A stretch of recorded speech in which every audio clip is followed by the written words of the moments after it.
পর্বে আমরা শিখব HTML এর মধ্যে কিভাবে কমেন্ট করতে হয়। তো HTML কমেন্টিং কি জিনিস? ধরুন আপনি একটা HTML দিয়ে ওয়েব পেজ তৈরি করেছেন যেখানে 1000 লাইন কোড আছে। তো এই কোডটা পরবর্তীতে তো কখনো কখনো আপনার কাজের জন্য এডিট করা লাগতে পারে, তাই না? দেখা গেছে যে আপনি একটা ওয়েবসাইট বানালেন, 2 মাস পর বা 3 মাস পর আপনার এখানে কিছু অংশ এডিট করার প্রয়োজন পড়লো। কারণ জেনারেলি যেগুলো ওয়েবসাইট হয় সাধারণত 400-500 লাইনের কোড তো মিনিমাম থাকেই এডিট করার জন্য, বা এক একটা পেজ 400-500 লাইনের কোড হয়। তো এত বড় কোডটা যদি এডিট করতে যান এবং তখন যদি আপনি বুঝতেই না পারেন যে কিভাবে করেছিলেন, মানে কোন পার্টের কি কাজ ছিল, তখন কিন্তু আপনার জন্য এটা এডিট করা খুবই টাফ হয়ে যাবে। তো এটা সহজে বোঝার জন্য কিন্তু আমরা স্ট্যান্ডার্ড রুলস ফলো করে HTML ডিজাইন করব, HTML কোডিং করব। আর তাছাড়াও আরেকটি সহজ পদ্ধতি আছে, সেটা হচ্ছে কমেন্ট করে রাখা। HTML এর মধ্যে আমরা কমেন্ট করতে পারি।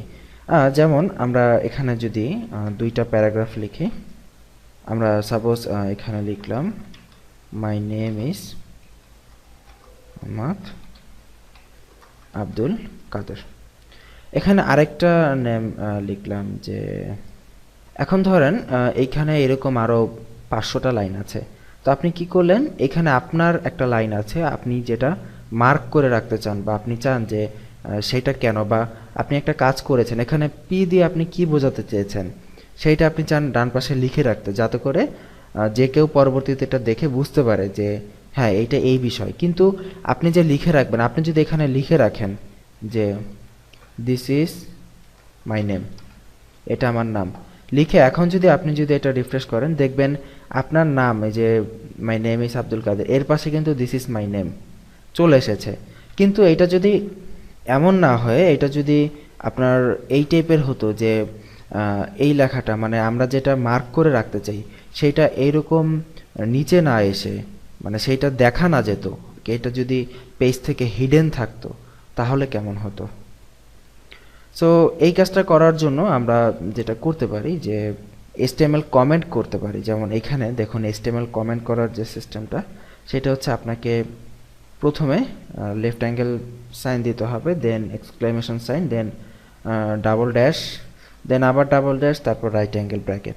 সো এটার মধ্যে আপনি যদি এখন লিখেন যে this tells about me, that means এই লাইনটা আমার সম্পর্কে বলে, এই লাইনটা, এই লাইনের পাশে আপনি কমেন্ট করে এই কথাটা লিখে রাখলেন।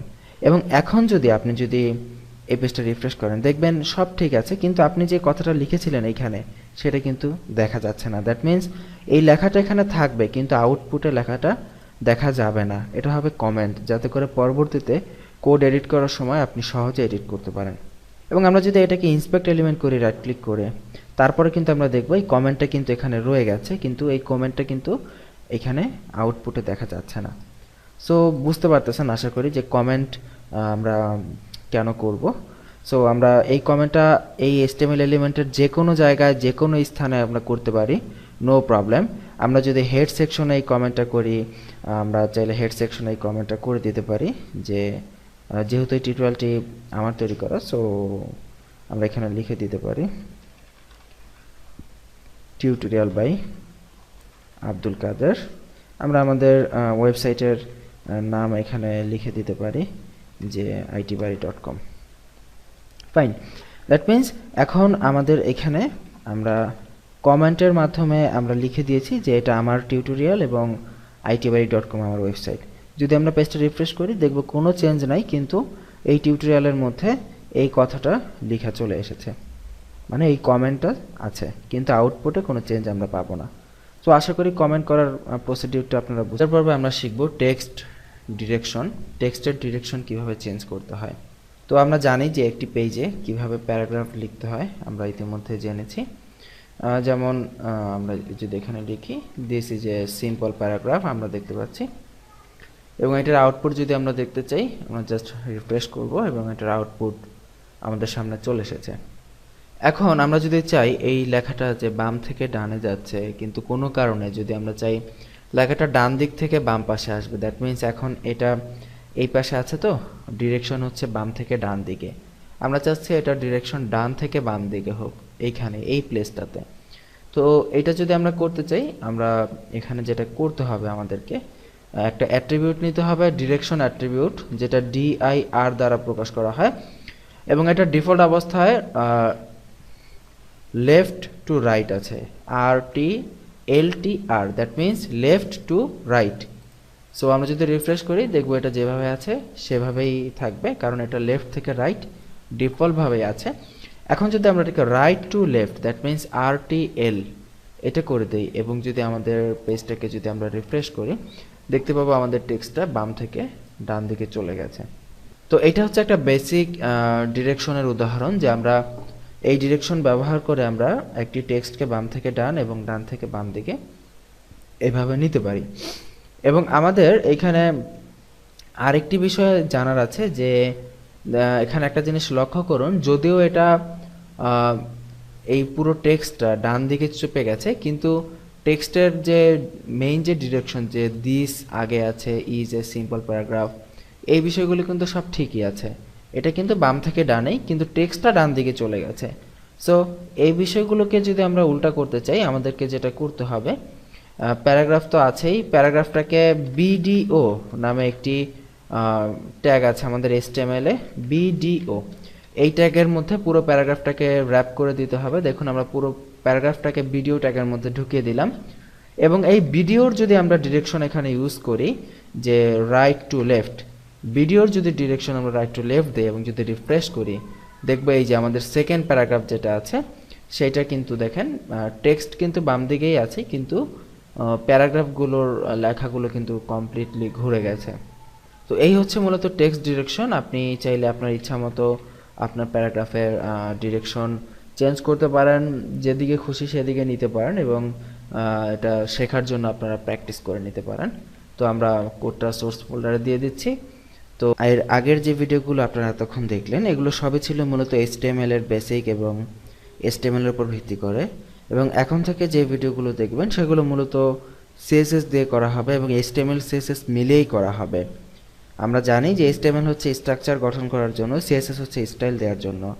সো আজকের পর্ব থেকে আমরা CSS শুরু করব, এবং আশা করি আপনারা HTML এর পাশাপাশি CSS ইউজ করা শিখে যাবেন। দেখুন আমরা সেই আগের ইন্ডেক্স ফাইলটিতেই আছি, এবং এখানে একটি প্যারাগ্রাফ নিয়ে রাখা হয়েছে, আপনারা স্ক্রিনে দেখতে পাচ্ছেন। তো এর আগে আমরা বিভিন্ন কাজ করেছি HTML দিয়ে, প্যারাগ্রাফকে বোল্ড করেছি, আন্ডারলাইন করেছি, ইত্যাদি বিভিন্ন কাজ করা গেছে। তো সেই ঠিক একই কাজগুলো আমরা CSS এর মাধ্যমেও কিন্তু ইজিলি করতে পারি, এবং CSS মেইনলি তিনভাবে ডিক্লেয়ার করা যায়। একটি হচ্ছে ইনলাইন CSS, একটি হচ্ছে ইন্টারনাল CSS, এবং আরেকটি হচ্ছে এক্সটার্নাল CSS। একই CSS আমরা তিনভাবে ডিক্লেয়ার করতে পারি। তো আজকে আমরা একটি বেসিক CSS লিখব, এবং এই যে টেক্সটটা আছে এই টেক্সটটাকে আমরা বোল্ড করা শিখব, এবং তার পাশাপাশি এটাকে কালার চেঞ্জ করা শিখব। তো প্রথম পর্বে আমরা ইনলাইন CSS ব্যবহার করা শিখব, এবং এরপরে আমরা শিখব ইন্টারনাল CSS, এবং এরপরে শিখব এক্সটার্নাল CSS। তো চলুন ফার্স্টে আমরা ইনলাইন CSS দেওয়া শিখি। ইনলাইন CSS ব্যবহার করার জন্য আপনাকে যে ট্যাগ আছে সেটাকে একটি অ্যাট্রিবিউট নিতে হবে, স্টাইল নামে একটি অ্যাট্রিবিউট নিতে হবে, এবং এই স্টাইল ট্যাগের মধ্যে আমরা আমাদের যাবতীয় CSS গুলো লিখব। তো CSS এর কিছু রুলস আছে, যেমন আপনি যদি চান যে এই প্যারাগ্রাফটাকে আপনি বোল্ড করবেন, তাহলে আপনাকে যে CSSটি ইউজ করতে হবে সেটি হচ্ছে ফন্ট ওয়েট, এবং ফন্ট ওয়েট লিখে আপনাকে একটি কোলন দিতে হবে, এবং তারপরে আপনি ফন্ট ওয়েট কত হবে বোল্ড লিখে একটি সেমিকোলন দিয়ে এটা শেষ করতে হবে। এটা হচ্ছে CSS লেখার বেসিক রুলস। আপনি যদি ইনলাইন CSS লেখেন আপনাকে একটা স্টাইল নামে অ্যাট্রিবিউট নিতে হবে, এর মধ্যে আপনি যে CSS লিখবেন সেইটা এখানে লিখতে হবে, আপনি কোন ক্যারেক্টারটা চাচ্ছেন। আমরা চাচ্ছি এখানে font wait, so font wait লিখলাম, লিখে একটি কোলন সাইন দিতে হবে, তারপরে আপনি এটার যে ভ্যালুটা আছে সেই ভ্যালু বোল্ড এখানে সেটা দিয়ে দিতে হবে। এখন যদি আমরা পেজটা সেভ করি এবং আমরা যদি আমাদের পেজটাকে রিফ্রেশ করি দেখব আমাদের টোটাল প্যারাগ্রাফটা বোল্ড হয়ে গেছে। এখন আমরা যদি চাই এর সাথে অন্যান্য কিছু ঢোকাবো, অন্যান্য CSS এর এলিমেন্ট ঢোকাবো, সেক্ষেত্রে আমরা কি করব? এটা তো আমরা অলরেডি বোল্ড করে ফেলেছি CSS দিয়ে। এখন আমরা যেটা করব এটার কালার চেঞ্জ করব, কালার লাল করে দিব। সো কালার লাল করার জন্য আমাকে এই CSS এর পাশেই আরেকটি CSS আরেকটি উপাদান লিখতে হবে কালার COLOR, এবং কোলন সাইন দিয়ে আমরা যদি এখানে রেড লিখে দেই এবং যদি এটা Ctrl+S দিয়ে সেভ করি, তাহলে দেখুন কি হয়। এখানে একটা জিনিস খেয়াল করুন, আমরা যখন দুইটা আলাদা CSS এখানে লিখলাম, প্রথমে একটি বৈশিষ্ট্য লিখলাম এবং দ্বিতীয়বার আরেকটি বৈশিষ্ট্য লিখলাম, এভাবে দুইটি বৈশিষ্ট্য যদি লেখেন, প্রতিটি বৈশিষ্ট্য বা প্রতিটি প্যারামিটার আপনাকে একটা থেকে আরেকটা এভাবে সেমিকোলন দিয়ে সেপারেট করে দিতে হবে। অবশ্যই সেমিকোলন ইউজ করতে হবে, আদারওয়াইজ এটা কাজ করবে না। এখন যদি আমরা এটা রিফ্রেশ করি, দেখব আমাদের এই টেক্সটটা লাল কালার হয়ে গেছে। আমরা চাইলে এখানে রেডের পরিবর্তে আমরা গ্রিন দিতে পারি। যদি রিফ্রেশ করি গ্রিন হয়ে যাবে। যদি আমরা এখানে অরেঞ্জ দেই তাহলে এখানে অরেঞ্জ কালার হয়ে যাবে। আমরা এখানে যেটার যে রং দিব সেটা আসবে। ফন্ট ওয়েট বোল্ড দিয়েছি, এই জন্য ফন্ট ওয়েট বোল্ড হয়েছে। সো সিএসএস এর কোনটার কি কাজ, যেমন আপনি এখানে কোশ্চেন করতে পারেন যে আপনি তো ফন্ট ওয়েট লিখলেন আর ফন্ট ওয়েট চলে আসলো, এই ফন্ট ওয়েট যে আমরা লিখেছি এটা আপনি শিখবেন কোত্থেকে? তো এটা আসলে আপনাকে আলাদাভাবে শেখার কোনো প্রয়োজন নেই। আপনি আমাদের এই টিউটোরিয়ালগুলো আমরা শুরু থেকে শেষ পর্যন্ত যখন যদি আপনি কন্টিনিউ করেন আমাদের সাথে, তাহলে এমনিতেই ম্যাক্সিমাম সিএসএস এর যে উপাদানগুলো আছে এগুলো আপনারা এলিমেন্টগুলো শিখে ফেলতে পারবেন এবং বাসায় প্র্যাকটিস করতে করতে এমনিতেই হয়ে যাবে। এছাড়াও আপনারা কিভাবে শিখবেন, ব্রাউজার থেকে হেল্প নিয়ে, ইন্টারনেট থেকে হেল্প নিয়ে প্রচুর আপনারা শিখতে পারেন, সেগুলো আমরা ভবিষ্যতে আপনাদেরকে দেখিয়ে দিব। তো এই হচ্ছে আমাদের ফার্স্ট সিএসএস স্টাইল, যে আমরা ফন্টটাকে বোল্ড করতে শিখলাম এবং কালারকে চেঞ্জ করতে শিখলাম। বাসায় প্র্যাকটিস করে ফেলুন এবং নেক্সট পর্বে আমরা শিখব কি, এটা তো আমরা ইন্টারনাল সিএসএস দিয়ে শিখলাম, নেক্সট পর্বে আমরা শিখব এই সেম সিএসএসটাই কিভাবে আমরা ইন্টারনালি দিতে পারি। এখন বর্তমানে যেটা আছে সেটা হচ্ছে ইনলাইন সিএসএস, আমরা এটাকে ইন্টারনাল সিএসএস কিভাবে দিব সেটা শিখব। তো সেই পর্বের আমন্ত্রণ জানিয়ে এখানে বিদায় নিচ্ছি। গত পর্বে আমরা দেখেছি যে কিভাবে ইনলাইন সিএসএস আমরা দিতে পারি এবং আজকের পর্বে আমরা একই সিএসএস ইন্টারনাল ভাবে কিভাবে দেওয়া যায় সেটা শিখব। তো ইন্টারনাল সিএসএস দিতে হয় হেডের মধ্যে, দেখুন দুইটা হেড দেখা যাচ্ছে, এই হেডের মধ্যে আমরা ইন্টারনাল সিএসএস দেওয়া শিখব। সো ইন্টারনাল সিএসএস এর জন্য আমাদেরকে স্টাইল নামে ট্যাগ নিতে হবে। দেখুন আমরা কি নিয়েছি, স্টাইল ট্যাগ নিয়েছি এবং এটা HTML এর অন্যান্য ট্যাগের মতো এটাও ডাবল, এটারও বিগিনিং আছে, এটারও এন্ডিং আছে। সো এই স্টাইল ট্যাগের মধ্যে আমরা আমাদের যে সিএসএস লেখার আছে সেটা লিখব। তো এইখানে আমরা যে সিএসএস এর ভেতরের অংশটুকু আছে সেটা কেটে দেই এবং এটা কেটে দিচ্ছি।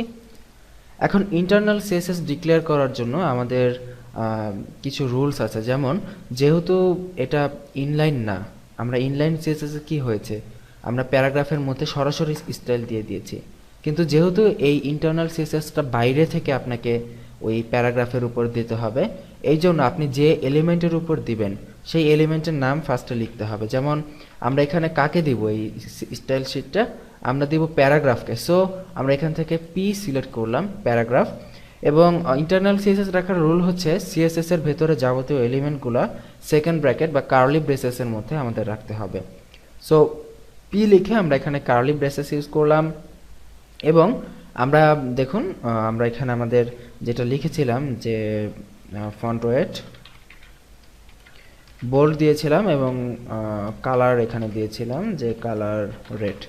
ওকে, তার মানে এটা কি হলো একটু ভালো করে খেয়াল করুন, ঠিক একই পদ্ধতিতে আমরা সিএসএস লিখলাম, কিন্তু এই যেহেতু আমরা প্যারাগ্রাফকে সিএসএস দিতে চাই, সো প্যারাগ্রাফটাকে আমরা বাইরে থেকে সিলেক্ট করলাম এবং কার্লি ব্রেসেসের মধ্যে আমরা আমাদের সিএসএস এর এলিমেন্টগুলো দিয়ে দিলাম।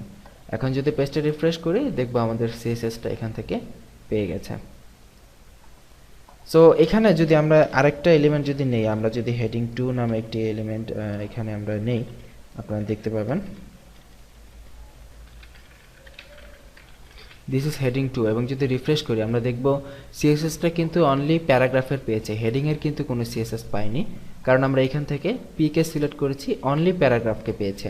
সো এখানে যদি আমরা হেডিং 2 কে আমরা স্টাইল দেই তাহলে কিভাবে দিব, হেডিং 2 লিখে এভাবে দিয়ে দিব এবং এখানে আমরা যদি কালার, যদি হেডিং 2 এর কালার যদি আমরা গ্রিন কালার দেই এবং যদি রিফ্রেশ করি দেখবেন যে প্যারাগ্রাফটা লাল এবং হেডিং 2টা গ্রিন কালার আছে।